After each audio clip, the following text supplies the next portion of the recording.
일어서십시오.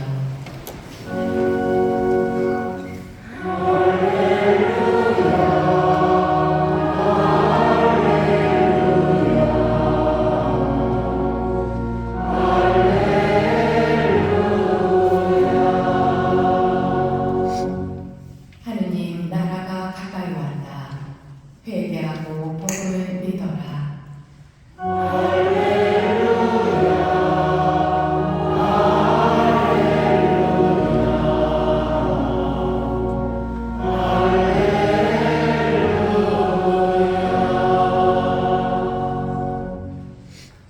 주님께서 여러분과 함께 마르코가 전한 거룩한 복음입니다. 마르코복음 1장 14절에서 20절의 말씀입니다. 요한이 잡힌 뒤에 예수님께서는 갈릴레아에 가시어 하느님의 복음을 선포하시며 이렇게 말씀하셨다.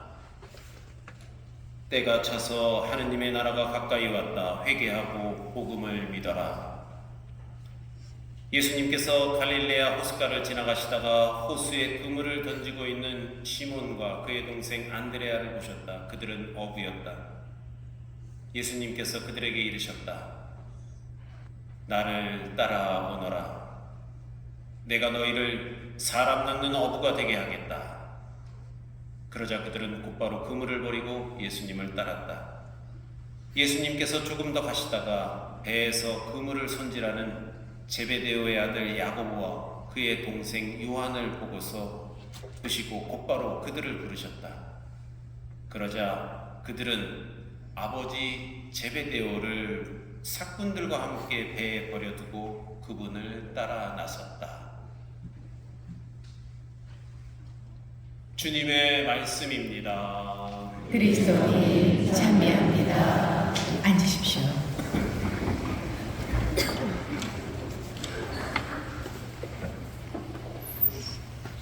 지난 월요일 오전에 여기 만수동으로 이사를 왔습니다. 이사 와서 첫 주일 이사를 이 만수 일동 교우분들과 하고 있습니다. 1900년 초반 일제시대 막 시작할 때에는 이곳 만수동을 부천군 남동면 만수리 이렇게 불렀다고 해요.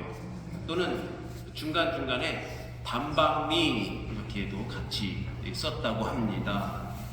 전설에 의하면은 그때 당시에도 100세 이상의 어르신들이 이 지역에 많이 사셨다고 해요. 그러니까 만수무강하신 그런 거죠.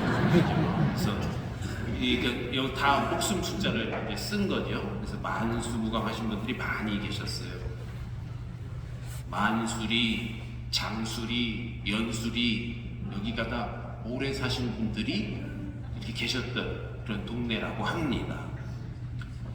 지역적으로는 저희 성당 바로 위에 백범로가 성당 위쪽으로 만수동을 좌우로 이렇게 가르고 있습니다. 그리고 문해미로와 인주대로가 외곽을 지나고 구월로가 저 남쪽으로 지나고 있죠. 그리고 아마 만수일동 성당과 경계를 이루게 되죠. 만수역과 남동구청역 지하철이 있죠. 그리고 이 지역 주거지역으로는 아파트, 빌라, 다세대, 연립주택, 개인 주택 등등등 아주 집들이 많이 있습니다. 그래도 주택하면은 이 지역에서는 만수주공 1단지에서 11단지까지가 대표적인 이름이죠. 만수주공에 사시는 분들 많이 계시죠? 네, 그렇습니다. 또 하이웨이 주유소 BYC 많이 들었습니다. 그리고 저희 성당 건너편에 여기 이 음식 상권들, 먹자골목들이 아주 있죠. 맨 처음에 와서는 왜 이렇게 고기 냄새가 나는 거예요? 근데 한 일주일 지나니까 코가 적응이 돼갖고 이제는 별로 냄새가 안 나요. 네, 그리고 건설기술교육원도 있고요, 동부교육지원청도 있고, 우리 이쪽 지역에 유일한 남녀공학 중학교라고 들었는데 지금도 그런지 모르겠습니다. 만성중학교도 있고 뭐 만수중학교도 있고 초등학교, 그 문일여고 학교들도 많이 있습니다. 인구 밀도도 상당히 높은 지역이 바로 이곳입니다. 재래시장과 마트도 다 무슨 세일마트 이런 게 다 붙어 있어요. 그래서 마트들이 많이 있는 지역, 고속도로가 시작되는 곳이고 한국 천주교의 시작 이승훈 베드로가 있는 곳, 그리고 무엇보다도 아주 훌륭하시고 좋은 교우분들이 많이 있는 곳, 이곳이 바로 만수입동입니다. 저는 강화도 저 시골 도장리 진강산 자락에서 학생들과 신학생들과 함께 살다가 이곳 만수입동으로 발령을 소임을 부르심을 받고 왔습니다. 여러분들 만나 뵙게 돼서 반갑습니다.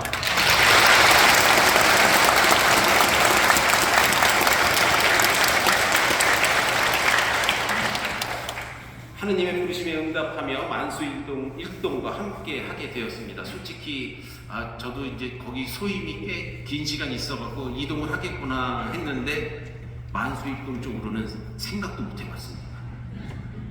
근데 이런 영광스러운 자리에 함께 하게 되었습니다.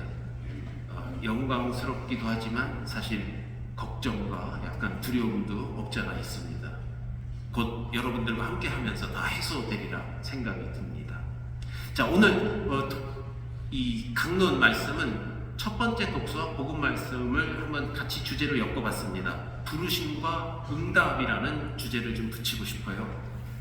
요나서, 우리가 요나서 사실 많이 들어서 아는 내용들입니다. 요나서는 12수 예언서 가운데 사람들에게 가장 많이 알려져 있습니다. 이 성서, 구약성서 뒷부분에 보면은 예언서들, 아주 짤막짤막한 예언서들이 있는데 12개로 맞춰놨습니다.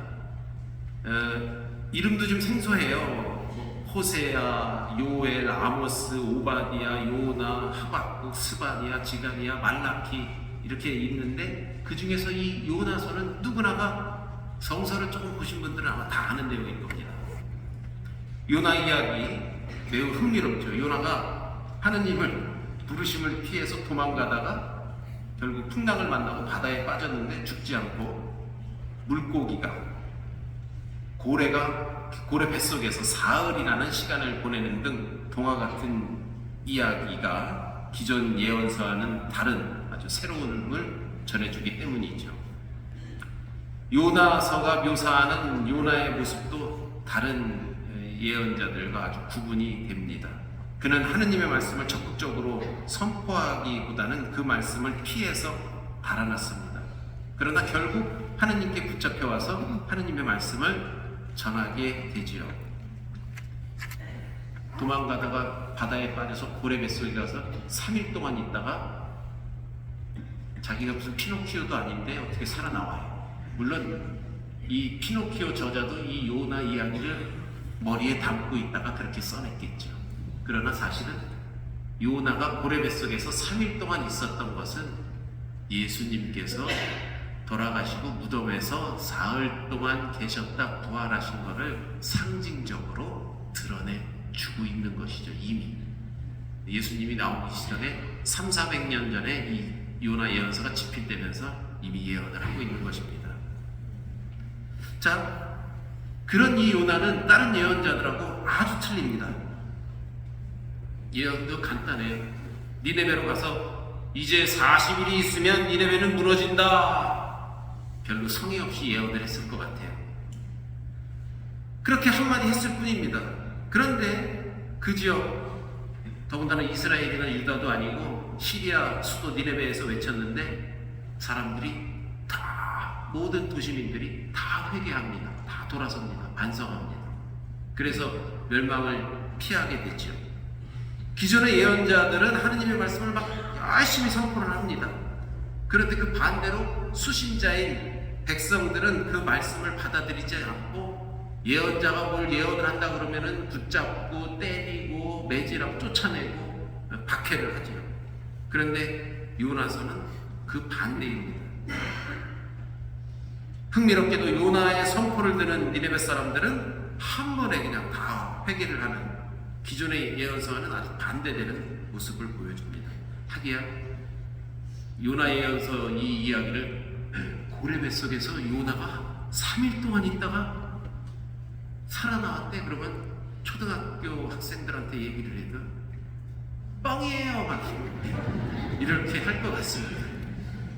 그 허구적인 역사적 사실이라고 볼 수 없다는 얘기죠. 이 성서는 허구, 그냥 동화 같은 이야기를 우리에게 전해주는 것 뿐입니다. 그러나 이 동화 같은 이야기 속에서 주는 메시지는 분명히 있다는 것이죠. 즉 이방인들에게도 구원은 열려 있다. 이방인이 하느님을 섬기는 백성이 될 수 있는가? 이 질문에 요나서는 분명하고 당당하게 그렇다. 누구에게나 구원은 열려 있다. 만수동 사람들에게만 구원이 열려 있는가? 믿음이 열려 있는가? 은혜가 열려 있는가? 아니다. 누구에게나 다 구원의 길은 열려 있다. 부자들에게만, 배운 사람에게만 그렇지 않다 하는 것을 재미난 이야기를 통해서 들려주고 있습니다. 그러면서 부르심 받았을 때의 모습을 상기하도록 또한 이끌어주고 있는 것이죠. 보십시오. 요나는 하느님의 부르심을 받고 너 저 빨리 니네베로 가라 그랬는데 도망가고 배를 타고 하느님으로부터 반대쪽으로 가다가 풍랑을 만나서 배 밑창에서 끌려 나와서 바다에 빠지게 되죠. 그리고 고래 뱃속에서 3일을 묵게 됩니다. 그리고 간신히 나온 이 요나는 니네베에 와서 회개를 선포합니다. 그리고 또 아주까리 나무 밑에 있다가 뜨거운 태양이 내려쬐면서 그 아주까리 벌레에서 다 쏠게 되고 벌레가 쏠게 되고 뜨거운 태양이 살이 익어가는 그런 고통을 또 체험하면서 서서히 하느님을 알아가고 체험하게 되는 그런 모습이 이 요나서의 이야기입니다.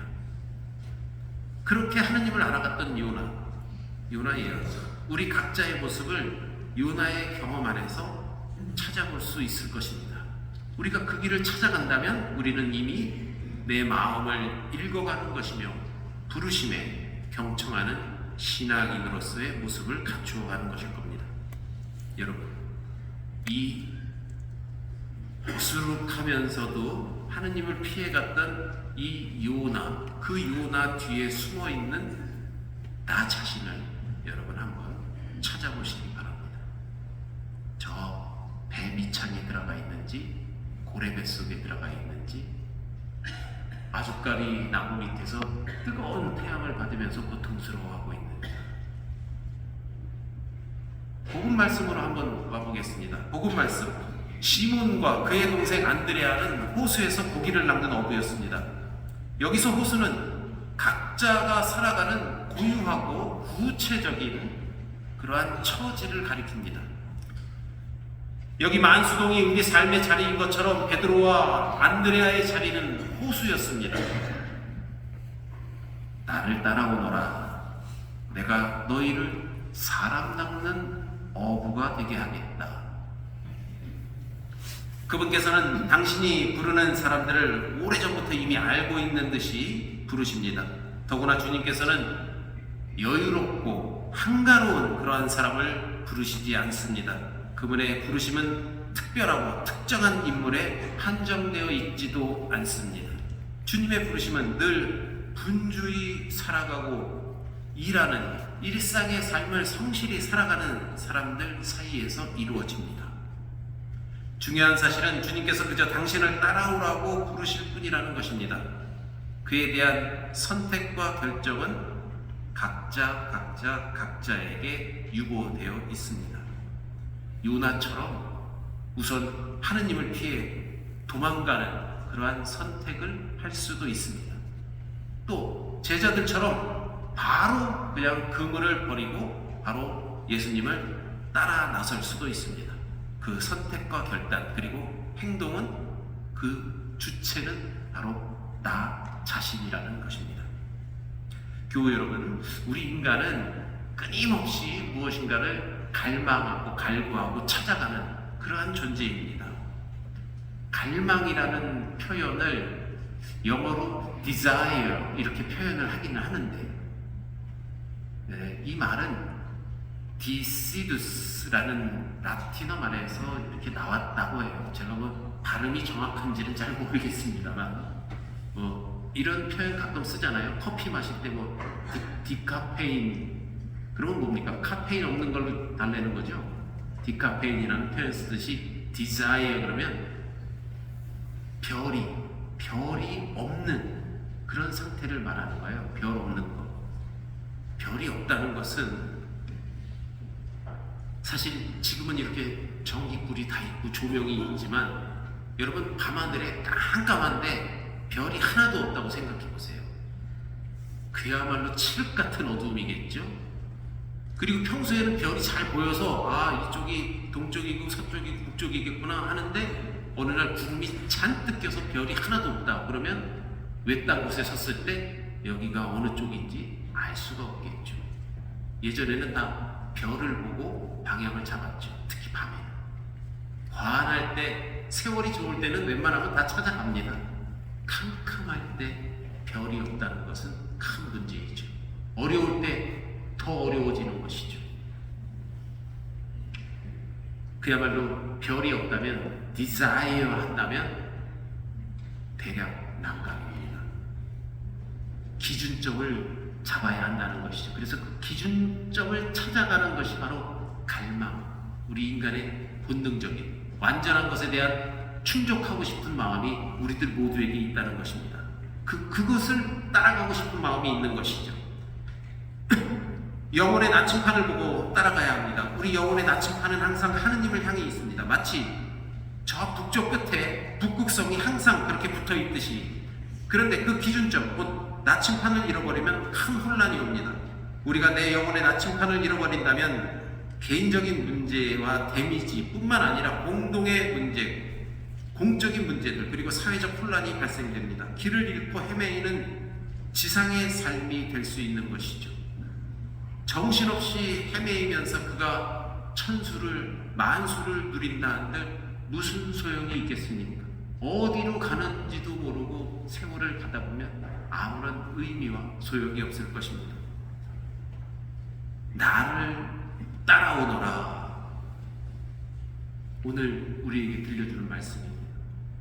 불평을 들어놓고 회피하고 도망가려 했던 요나의 모습을 통해서 다시 나를 부르시는 연중 제3주일의 하느님이십니다. 그리고 여기 만수동 한가운데서 그물을 버리고 주님을 따르는 제자들의 모습 속에서 또 다시 우리를 초대하시는 하느님이십니다.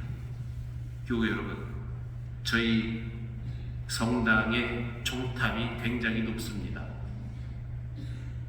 여기서는 안 보여요. 밖에 나가야 보이죠. 위에 좀 있습니다. 종탑이. 밤이면 북극성처럼 환하게 이 종탑 위에서 시계가 돌아가는데 마치 시계바늘이 나침판처럼 저는 보였습니다. 그 나침판을 손에 꼭 쥐고 주님 안에서 올곧은 길로 응답하며 여러분 모두가 만수를 누리시고 즐기시기를 이 미사 중에 마음 모아 기도드립니다.